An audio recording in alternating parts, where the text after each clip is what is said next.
ನಮಸ್ಕಾರ ಸರ್. ಯಾವ ಊರು ಸರ್? ನಮ್ದು ಚಳ್ಳಾರಿ ಸರ್, ಕೊಪ್ಪಳ ಜಿಲ್ಲಾ, ಕೊಪ್ಪಳ ತಾಲೂಕು. ಮೆಕ್ಕೆಜೋಳ ಯಾವ್ದು ಹಾಕಿದ್ರಿ sir? Sir VNR company sir. ಹಾಂ, ತಳಿ ಬಂದ್ಬಿಟ್ಟು 4352 ಅಂತ. ಓಕೆ. ಹೆಂಗೆ ಅನ್ಸುತ್ತೆ ಸರ್ ಮೆಕ್ಕೆಜೋಳ ನಿಮ್ಗೆ? ಬೆಳೆ ಬೇರೆ ಬೀಜ ಕಂಪೇರ್ ಮಾಡಿದ್ರೆ ಚೆನ್ನಾಗಿದೆ ಸರ್.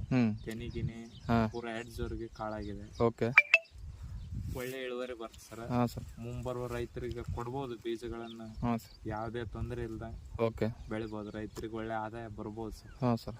ಓಕೆ, ಇದನ್ನು ನೀವು ಹೇಳ್ತೀರಾ ಮುಂದೆ ರೈತರಿಗೆಲ್ಲ ಹೇಳ್ತೀರಾ? ಓಕೆ ಸರ್, ನಮ್ಮ ಭಾಗದ ರೈತರಿಗೆ ನಾವು ಇನ್ಫಾರ್ಮೇಶನ್ ಮಾಡ್ತೀವಿ. ಓಕೆ. VNR ಕಂಪನಿ ಬೀಜ ಹಾಕಿ ಚೆನ್ನಾಗಿ ಆದಾಯ ಬರುತ್ತೆ, ಇಳುವರಿ ಬರುತ್ತೆ. ಹಾಂ ಸರ್. ಕಾಳು ಕೂಡ ದೃಢವಾಗಿದೆ, ಹೆಡ್ಜೋರ್ಗೆ ಕಾಳಾಗತ್ತಂತ ನಾವು ರೈತರಿಗೆ ಮನವರಿಕೆ ಮಾಡ್ತೀವಿ. ಸರಿ ಸರ್. Sir, okay. ನಮಸ್ಕಾರ. ನಮಸ್ಕಾರ. ನಮಸ್ಕಾರ ಸರ್. ನಮಸ್ಕಾರ ಸರ್. ಯಾವ ಊರು ಸರ್? ನಮ್ದು ಚಳ್ಳಾರಿ ಸರ್, ಕೊಪ್ಪಳ ಜಿಲ್ಲಾ, ಕೊಪ್ಪಳ ತಾಲೂಕು. ಮೆಕ್ಕೆಜೋಳ ಯಾವ್ದು ಹಾಕಿದ್ರಿ sir? Sir VNR company sir. ಹಾಂ, ತಳಿ